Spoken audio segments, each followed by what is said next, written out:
আকাশছোঁয়া স্বপ্ন নিয়ে সিরাজগঞ্জ থেকে অট্টালিকায় ঠাসা রাজধানীতে পাড়ি জমান।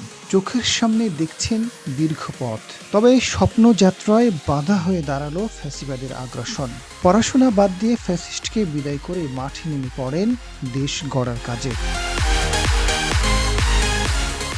উচ্চশিক্ষা শেষে দিবেন বিসিএস, সেই স্বপ্ন এখনো পুষিয়ে রেখেছেন মনের মধ্যে। তবে হাসিনার বিদায়ের পর রাজধানীতে দায়িত্ব ছেড়ে দেয় ট্রাফিক পুলিশ। ঠিক তখনই যানবাহন নিয়ন্ত্রণ করতে ট্রাফিকের দায়িত্ব কাঁধে তুলে নেন, চালিয়ে যাচ্ছেন এখনো। বলছি আব্দুল্লাহ আল মামুনের কথা। ট্রাফিকের দায়িত্ব পালনকালে নানা চ্যালেঞ্জের মুখোমুখি হতে হচ্ছে প্রতিনিয়ত। বিশেষ করে অটোরিকশা চালকদের নিয়ন্ত্রণ করতে হিমশিম খেতে হয়। বেশিরভাগ সময় এই চালকরা সিগন্যাল মানতে চান না। প্রচুর লেভেলে অটো বেড়ে গেছে, যেটা ওরা নিয়মের বাইরে। ওরা এমন স্পিডে চালায়, দুর্ঘটনা বেশি হয়। আর কোনো কিছু মানতে চায় না। বিশেষ করে যাত্রীগুলা যারা থাকে ওনারাও হচ্ছে বিভিন্ন ধরনের কথাবার্তা বলে, এক্সকিউজ দেখায়, যাওয়ার জন্য পায়তারা করে। কিন্তু এই অটো যে খুবই প্রবলেম। মেন রাস্তা ওঠার পরে ওনাদের কোনো প্রশিক্ষণ নাই, ট্রেনিং নাই, ট্রেনিং প্রাপ্ত না।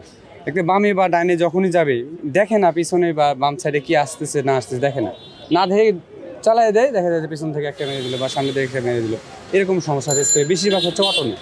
মামুনের ট্রাফিকের দায়িত্ব কোনো চাকরি নয়। প্রতিদিন 4 ঘন্টা করে কাজ করেন, বিনিময়ে কিছু ভাতা পান, যা দিয়ে পড়াশোনার পাশাপাশি পরিবারের খরচ জোগাতে সহযোগিতা হয়। ট্রাফিকে আসলে দেশের প্রেম, দেশ ভালোবাসা নিয়ে আসছি, দেশকে ভালোবেসে আসছি। আমরা যখন 5ই আগস্টের পরে যখন দেখলাম যে আসলে কেউ নাই, মানে রাস্তার পরিবেশের এতটা খারাপ ছিল, তখন আমরা নিজ দেখতে আমার ব্যক্তিগত জায়গা থেকে আমার কাছে মনে হলো যে আমি যতটুকু পারি করি।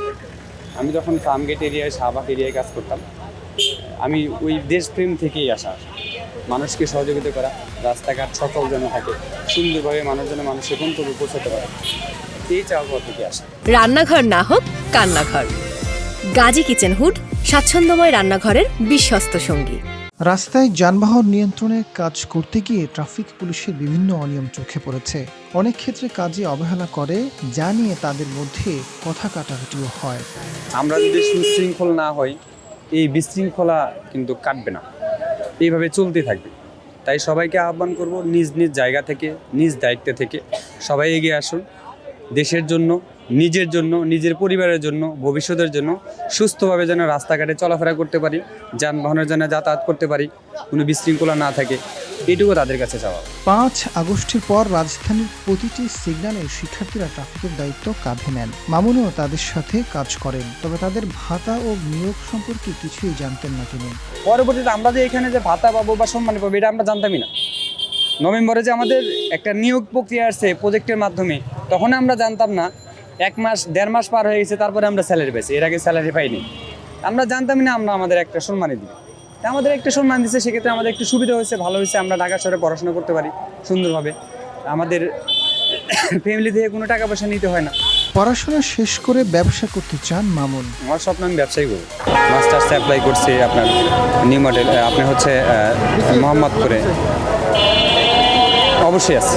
বাংলাদেশকে এমন একজন ব্যক্তির হাতে তুলে দিতে চান, যার কারণে জুলাই অভ্যুত্থানের স্বপ্ন যাতে ভেঙে না যায়। আমরা স্বপ্ন এরকম দেখতে চাই না যে আমি স্বপ্ন দেখলাম সুন্দর পরিবেশ, আবার আরেকজনের হাতে, এমন একজন ব্যক্তির হাতে তুলে দিলাম, স্বপ্নটা দুঃস্বপ্ন করে দিল, এটা আমরা চাই না। Azad Farooq, GTV news.